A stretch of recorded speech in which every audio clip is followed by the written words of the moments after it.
Migrants risk death to enter U.S. where 7-year-old Jakelin Caal crossed. By Lauren Villagran, Searchlight, New Mexico, and Antelope Wells. The black shadows of yucca shrubs huddled under a three-quarter moon. A stiff desert wind hushed all but the deafening crunch of footsteps where a chest-high barrier divides the U.S. and Mexico.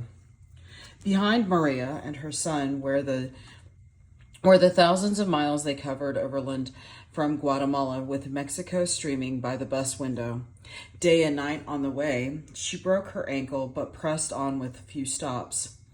Then came the last leg, the night crossing into New Mexico, Boot Heel. The state's rugged, remote southwestern corner was where 7-year-old Guatemalan girl Jakelin Caal crossed with her father one December night and became very gravely ill. Her death earlier this month became the symbol of a dangerous new pattern of human smuggling through New Mexico, where 20 groups of more than 100 migrants have arrived since October, a massive increase from just 8 large groups in all fiscal 2018, according to U.S. Customs and Border Protection. A record number are asking for asylum in the U.S. At Antelope Wells, the isolated port of entry in New Mexico's southernmost Hidalgo County, hundreds of children have crossed the dark desert in near freezing temperatures alone, or with their parents, to seek refuge from hunger and violence in their home countries. Maria, who asked for her real name to be withheld, recently made the crossing with her 16-year-old son and more than 140 others near the tiny community of Antelope Wells. At the end, the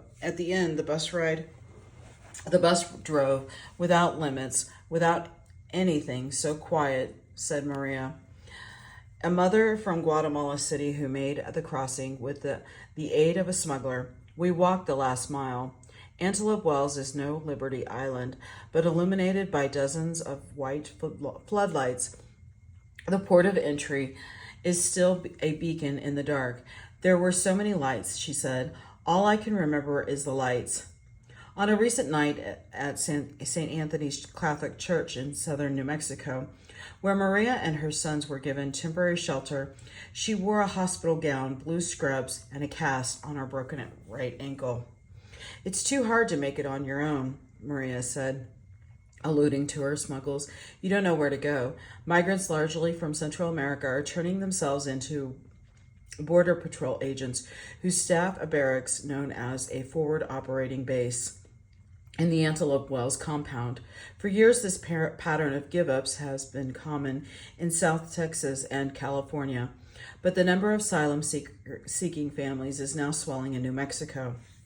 Over the course of 15 days, Maria and her son traveled across the Mexico-Guatemala border through Mexico City, Querétaro, and San Miguel Day Island, where they spent the night with other migrants in a warehouse. There, they boarded a final bus through the city of Chihuahua and north to the New Mexico border. Maria wouldn't say what she paid the smuggler, but she questioned whether she would make the journey again, then recanted. I would do it again to save my son, she said. On Thursday, the Department of Homeland Security abruptly announced a new policy to turn back Central American asylum seekers to Mexico, where they could wait months or years for their asylum claim to be heard by a U.S. judge. Should the new policy hold, Maria and her son could be among the last to cross under a practice in place since the Refugee Act of 1980, under which migrants can request asylum on the basis of persecution because of race, religion, nationality, membership in a particular group, or political opinion. The laws allowed migrants to make such requests whether they arrived legally or illegally.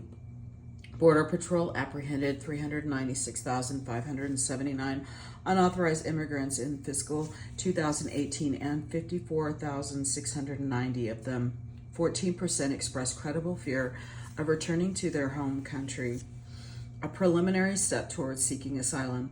That figure is far more than 38,269 people who asked for asylum in fiscal 2018 by entering through an official port of entry, where officials are restricting the number who can cross. The desert landscape around Antelope Wells is deceptively beautiful in the daytime. Black cattle graze on blonde grasslands.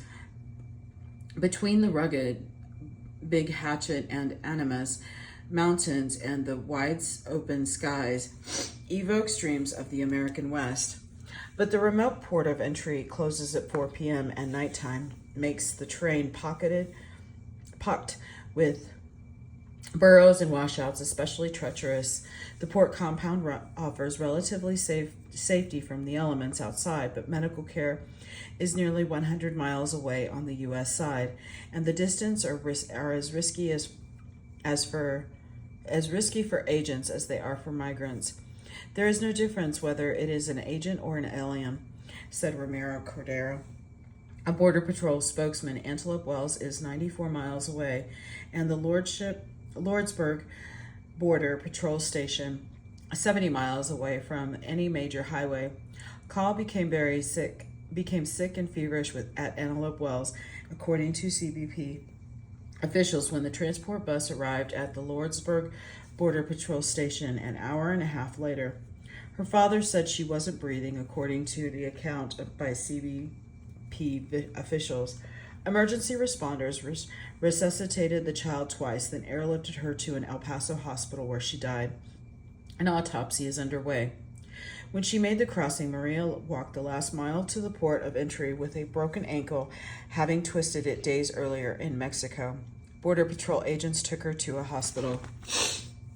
She had pressed on through the pain, she said, with the hope of claiming asylum in the U.S. She plans to send for the police reports and documents she was gathered to prove they have come to escape extortion by criminal gangs, she said.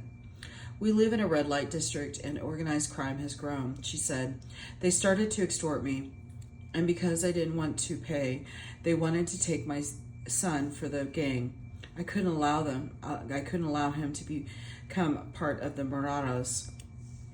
Many of these migrating today will see their asylum claims denied. U.S. immigration judges denied 65% of the 42,224 asylum cases reviewed in 2018. According to Syracuse University Transactional Records Access Clearinghouse, the denial rate has risen 55% over 6 years. CBP officials cast doubt on the relevance of the migrants' asylum claims in a media call earlier this month, charging that migrants make claims after they have been coached by others. But despite poor chances, the people have kept coming, and this deadly swath of desert beckons. 163 people arrived on 6 December when Caal crossed with her father.